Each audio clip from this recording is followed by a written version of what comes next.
በምትሰሩት ነገር ሁሉ አትቸኩሉ ችግርም ሲያጋጥማችሁ ረጋ ብላችሁ አጢኑ ደስታም ሲያጋጥማችሁ ከመጠን በላይ ፍንድቅ ብላችሁ እንትናት ብሎ ረጋ ብላችሁ ይሁት ሁሉ ነገራችን ላይ ተዳራችን ላይ ንግዳችን ላይ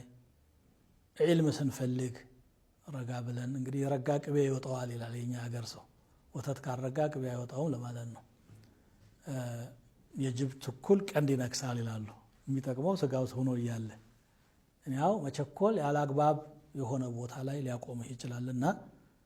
እስቲ በህይወታችን ውስጥ መረጋጋትን እንልመድ መታገስን እንልመድ ሁኔታዎችን በሰከነ መንፈስ ማጤንን አስተዋይነትን እንለማመድ ግልፍተኝነት ይቅርብን حتى ዳዕዋ ላይ በጣም መረጋጋት ያስፈልጋል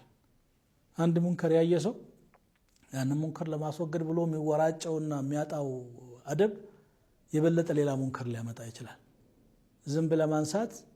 ዱላ መሰንዘር እቃ ያሰብራል ማለት ነው በሌላ አባባል እዚህ ዝንብ ለማንሳት ቀስ ብለህ እሺ ብትላት ትሄዳለች ዱላ ካወረርክባት ግን ዝንቧ ታመልጣለች